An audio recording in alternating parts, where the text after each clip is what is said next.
Arsenal have been linked with a £20 million move for 28-year-old Mikel Merino, a move that has seemingly underwhelmed quite a few Arsenal fans. So today, we're going to be discussing why it actually makes a lot of sense.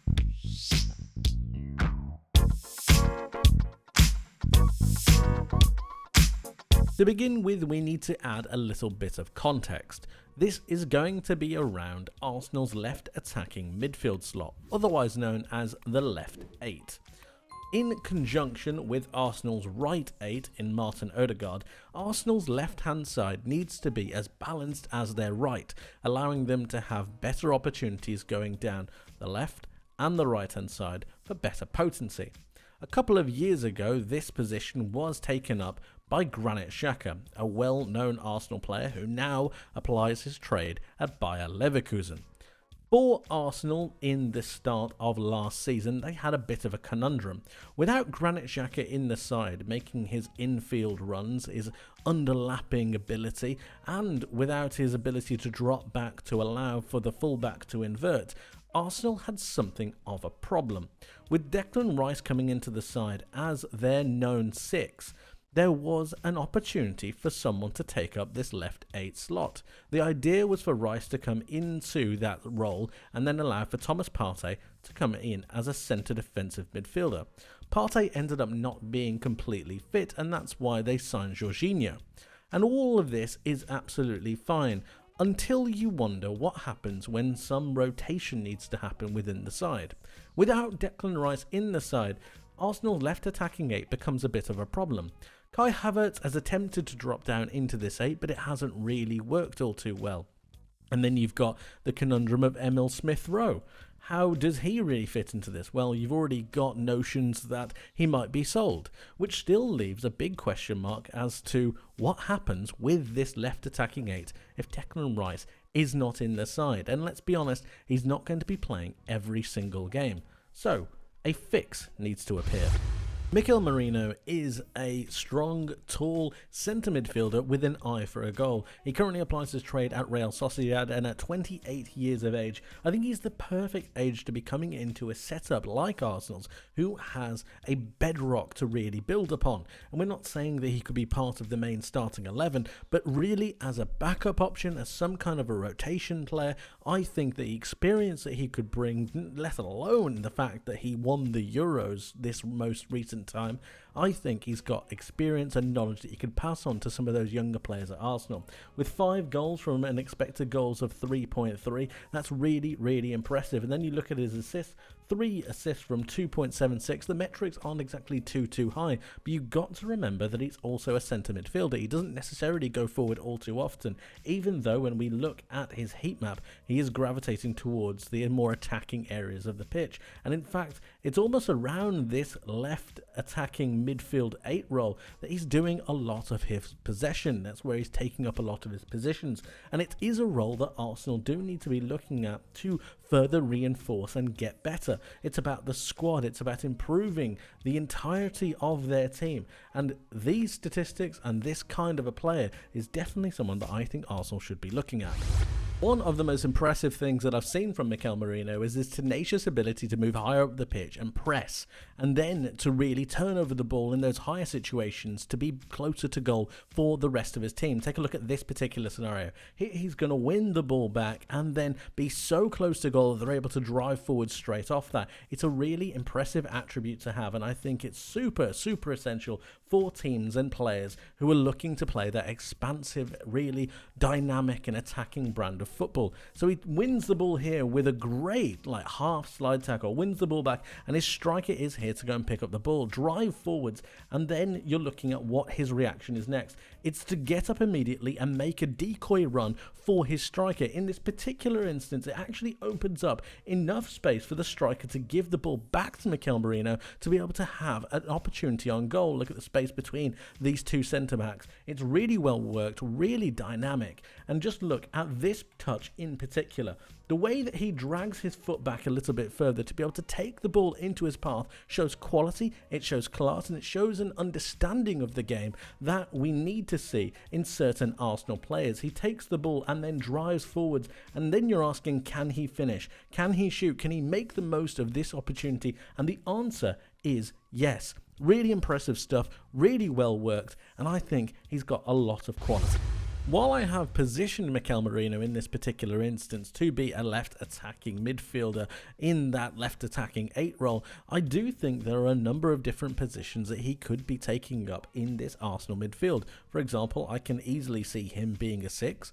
I can easily see him dropping a little bit deeper to allow for some of the players to come looking for the ball. I can see him playing as part of a midfield 2 to allow the attacking midfielder to come in. Then you've got a bit more of a defensive solidity, a bit more of a defensive presence. And even I can see him really making runs to go forwards, really trying to help the side. I can see him picking up these channels a little bit higher. But if we were to take a look at some even more intricate statistics, some really interesting things start to come to light. So for example, we've seen that he's quite good at scoring a goal for a centre midfielder with non-penalty goals of 0.2.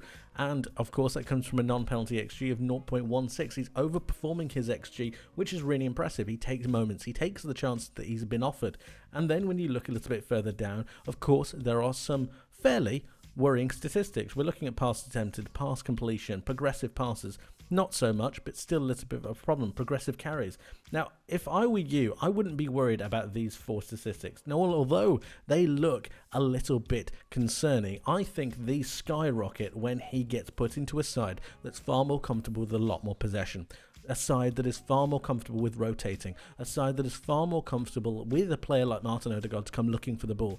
I fear that playing for Real Sociedad, he hasn't been given too many options. However, given the attacking prowess of Arsenal, given their momentum in the way that they go forwards, the rotation through the pitch should be a whole lot better. The ability to find different pockets of space and then drive forwards is something that is rare in some teams nowadays, especially with how good they have become defensively.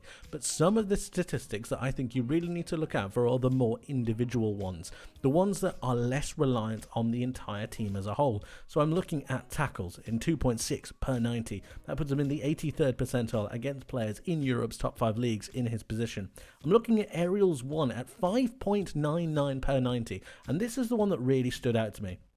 The 99th percentile in Europe's top 5 leagues. And when you think about some of the players that Arsenal already have at their disposal, you've got a William Saliba, you've got Gabriel, you've got Declan Rice, you've got Havertz. All of a sudden, you've got Ben White as well. With Mikel Merino, all of a sudden, you've got a number of players that are really good aerially.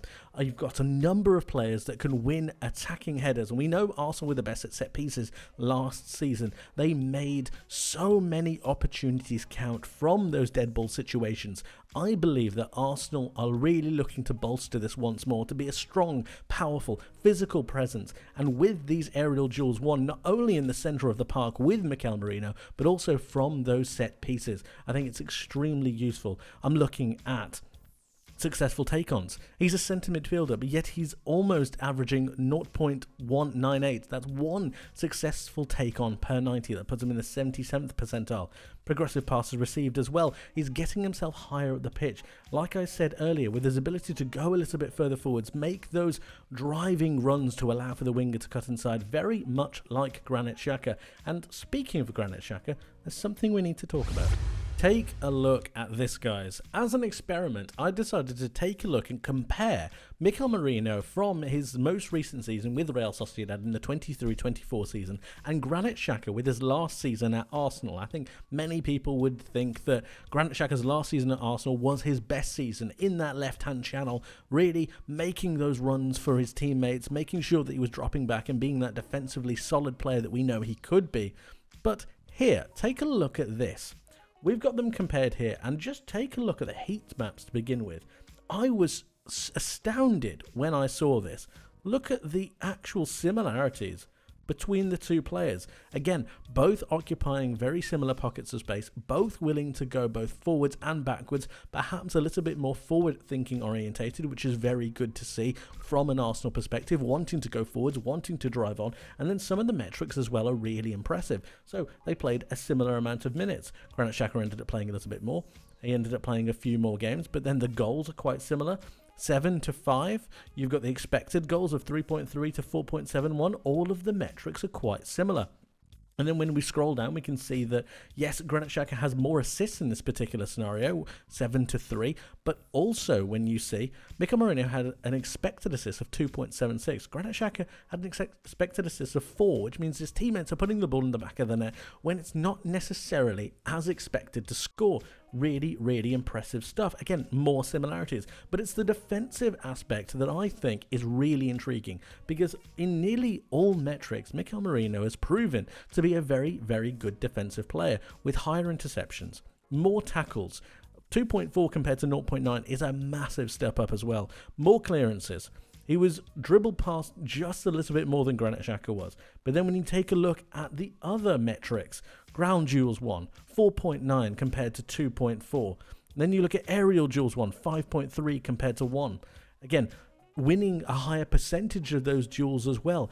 And also winning the successful dribbles. Granit Xhaka was a fantastic player for Arsenal in that last season, and I believe if Mikel Merino were to come into this Arsenal setup, I think he might play a very, very similar role, which is one of the reasons why Mikel Arteta wants him so very badly.